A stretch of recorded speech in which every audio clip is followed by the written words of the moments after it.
do Pai, do Filho e do Espírito Santo. Amém. A graça e a paz da parte de Deus, nosso Pai e nosso Criador, o amor e a ternura e a misericórdia de Jesus Cristo, nosso irmão e Redentor, a luz e a força e a santidade do Espírito Santo, Paráclito, Consolador, estejam convosco. Bendito seja Deus que nos reuniu. Caríssimos irmãos e irmãs, sejam todos muito bem-vindos ao programa Palavra para o Teu Dia da Comunidade Lux Divina. Aí onde está, na circunstância concreta do seu dia, com ideias claras e distintas, ora comigo, ora conosco, ao Deus que dá sentido à minha existência, ao Deus que dá sentido à sua existência. Oremos. Ó Jesus vivente em Maria, vindo viver e reinar em nós, consagra-nos hoje e sempre a sabedoria para vivermos só para vós. Hoje que viveis e reinais com o Pai, na unidade do Espírito Santo, por todos os séculos dos séculos. Amém. Caríssimos irmãos e irmãs, o Evangelho deste dia extraído de São Mateus, capítulo 10, versículos 17 a 13. Neste dia em que a Igreja celebra a memória obrigatória de São Barnabé. Oremos. Naquele tempo disse Jesus aos seus discípulos: o caminho, proclamai que o reino dos céus está perto.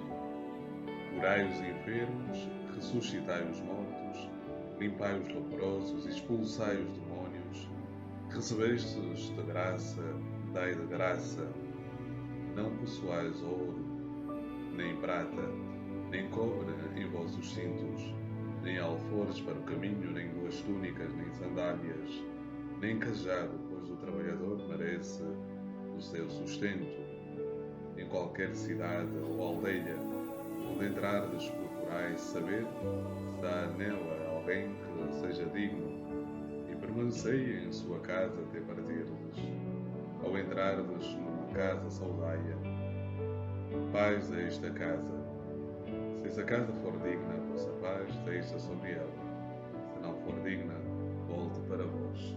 Palavra da salvação. Glória a vós, Senhor. Por este santo Evangelho, perdoai-nos, Senhor. A alegria do Senhor é a nossa força. Caríssimos irmãos e irmãs, hoje a Igreja recorda Barnabé. Para nós católicos, São Barnabé.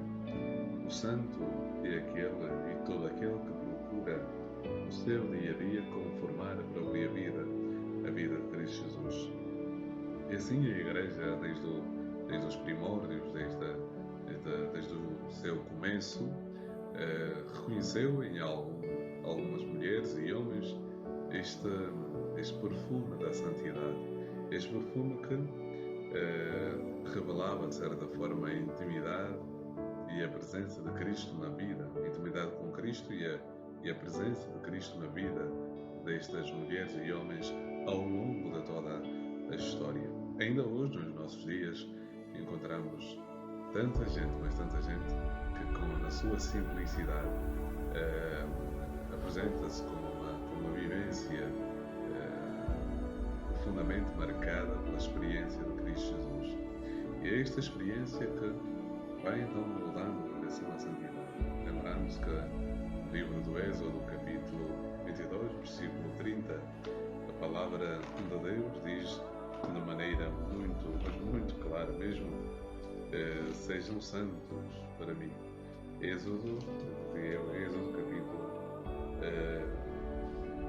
capítulo 22, versículo 31, diz: sereis homens santos diante de mim.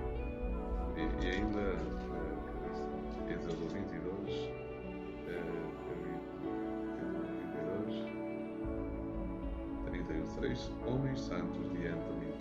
É a citação que vai nos refletir. Deus pede que o cristão busca, procura santidade. E a santidade, outra coisa não é senão a palavra kadosh, que significa o separado. E o santo é aquele que é separado por Deus para desempenhar uma vivência muito profunda, uma intimidade, uma proximidade, uma relação íntima com o autor da vida. santo em todo aquele que sabe reconhecer a santidade de Deus. E reconhecer a santidade de Deus por absorver e levar esta santidade também para a própria vida. E esta, caríssimo irmão, caríssima irmã, é a beleza da nossa fé, é a beleza do nosso caminho. Nós não somos santos, seremos santos na medida em que acolhermos a mensagem de Jesus e, acolhendo essa mensagem, deixemos-nos transformar por ela, de maneira a transbordarmos abundantemente aquilo que são as graças do Senhor. E olhando o texto deste dia, nós começamos com este grande apelo do versículo 7, o caminho proclamai que o reino dos céus está perto. Então, a primeira realidade é que estamos dentro daquilo que é a primeira grande experiência missionária dos apóstolos de Jesus.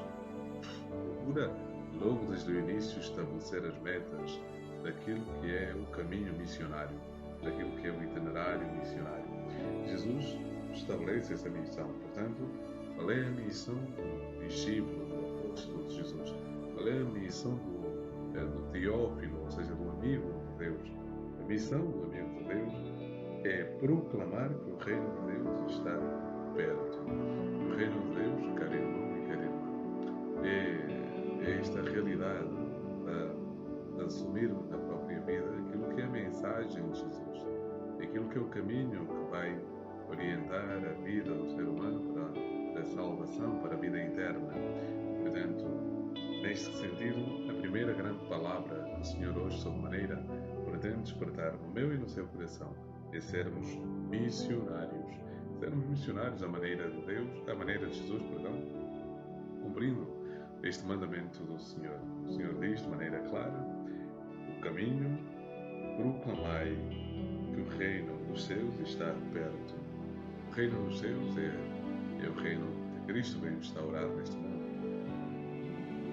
Que seja pautado e alicerçado nesta presença amorosa e visível de Deus. A segunda coisa que nós percebemos também é que esta realidade que Deus confia na pessoa de Jesus, ou seja, Deus, na segunda pessoa da Santíssima Trindade, é aquilo que o Senhor confia ao missionário, é que o missionário perceba que este caminho é um caminho de gratuidade, é uma vocação, e esta vocação é uma vocação fundamentada na gratuidade. Recebemos a graça também nos concede. Ou seja, os dons que o Senhor nos concede, tantas graças que recebemos do Senhor, a tua capacidade de alegrar os outros, a tua capacidade de estabelecer relação, a tua capacidade de levar o Evangelho, a palavra do Senhor a mais irmãos. Tudo isto, graça recebemos. Não deixemos estes talentos morrer. Os talentos tu tens, a alegria do Senhor, é a nossa força.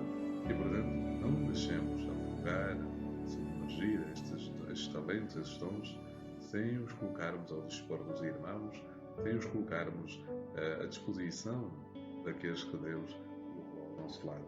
O último e não menos importante é que este caminho é um caminho em que nós devemos literalmente confiar na providência. Eu sou testemunha da providência. Eu experiencio a providência na minha vida.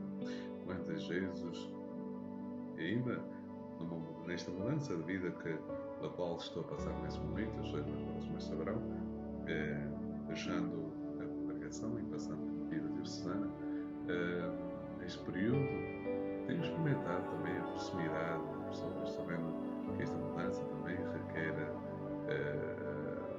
algumas necessidades que são necessárias.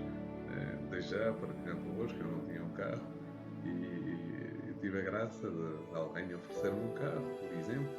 Isto chama providência. Ou seja, o facto de ter, por exemplo, despesas que anteriormente não tinha e nesse momento ver-se também com certas limitações, mas ao mesmo tempo, como digo, a providência do Senhor jamais nos abandona, e tem sido essa a minha experiência. Mas acredito, essa é a minha experiência e podia voltar mais atrás e perceber sempre que a mão de Deus esteve sempre presente na minha vida. Mas na sua também, eu tenho certeza que se tu podes olhar para tu, Sempre tiveste alguém que pudesse um palavra, um carinho, um gesto de proximidade, amizade. Portanto, é a confiança de que Deus nunca falha, que Deus nunca nos desampara. E o último e não menos importante, eu gosto desta questão do Senhor, que nós transmitamos a paz do Senhor. E se houver gente que queira acolher esta paz, e se houver coração que queira acolher esta paz, então este coração será envolvido pela paz de Cristo. Shalom. Shalom, no hebraico, traduzido em grego, erané, em latim, pacem, em português, paz. A paz do Senhor esteja convosco.